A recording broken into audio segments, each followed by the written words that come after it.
एक छोटे से गांव में रानी नाम की एक गरीब लड़की रहती थी। उसका घर बहुत टूटा फूटा था और उसकी माँ बीमार रहती थी। रानी दिन भर मेहनत करती, लेकिन फिर भी घर में 2 वक्त का खाना जुटाना मुश्किल होता था। एक दिन रानी को रास्ते में एक पुराना मोबाइल फ़ोन मिला। वो सोचने लगी, ये किसका होगा, लेकिन आसपास कोई नहीं था, तो वो मोबाइल अपने घर ले आई। रात को जब रानी उस मोबाइल को चालू करती है तो अचानक स्क्रीन चमकने लगती है। डरते डरते रानी कैमरा खोलती है और अपने घर की फ़ोटो खींचती है। जैसे ही वो फ़ोटो खींचती है, अचानक मोबाइल से नोट गिरने लगते हैं। रानी हैरान रह जाती है। वो दोबारा फ़ोटो खींचती है और फिर से पैसे निकलते हैं। अब उसे समझ आ जाता है कि ये कोई जादुई मोबाइल है। अगले दिन रानी बाजार जाती है और उन पैसों से अपनी माँ के लिए दवाई और खाना खरीदती है। उसकी माँ ठीक होने लगती है। रानी बहुत खुश होती है। लेकिन रानी सिर्फ अपने लिए नहीं सोचती। वो रोज़ मोबाइल से फ़ोटो खींचकर पैसे निकालती और गांव के गरीब लोगों की मदद करने लगती है।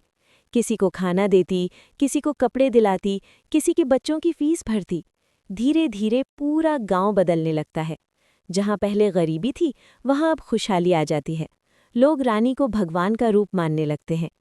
कुछ ही दिनों में गांव में पक्के घर बन जाते हैं, बच्चे स्कूल जाने लगते हैं और हर चेहरे पर मुस्कान आ जाती है। लेकिन हर अच्छी चीज़ पर बुरी नज़र ज़रूर लगती है।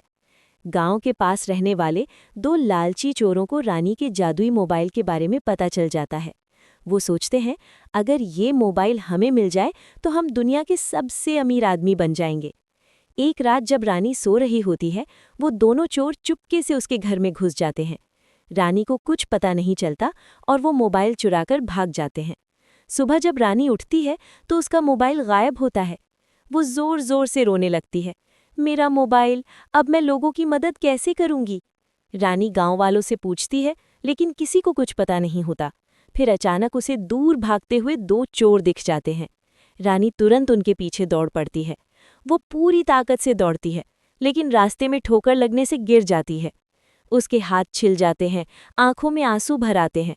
वो जमीन पर बैठकर रोने लगती है, हे भगवान, मेरी मदद करो, वो मोबाइल मेरे लिए नहीं था, वो तो गरीबों के लिए था।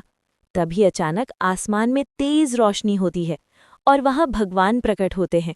भगवान रानी की सच्चाई और उसकी दया देखकर बहुत प्रसन्न होते हैं। वो कहते हैं, रानी, तुमने कभी अपने लिए नहीं सोचा, हमेशा दूसरों की मदद की है, इसलिए मैं तुम्हारी मदद करूंगा। उधर चोर मोबाइल से फ़ोटो खींच खींच कर पैसे निकाल रहे होते हैं और हंस रहे होते हैं। तभी अचानक भगवान वहां प्रकट होते हैं। भगवान उन दोनों चोरों को पकड़ लेते हैं और उन्हें उनकी गलती का एहसास कराते हैं। डर के मारे चोर कांपने लगते हैं और माफ़ी मांगते हैं।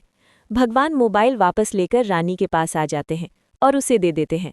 रानी खुशी से रोने लगती है, धन्यवाद भगवान, मैं हमेशा लोगों की मदद करती रहूंगी। भगवान मुस्कुराते हैं और आशीर्वाद देकर गायब हो जाते हैं। उसके बाद रानी और भी ज़्यादा लोगों की मदद करने लगती है। उसका गांव एक मिसाल बन जाता है।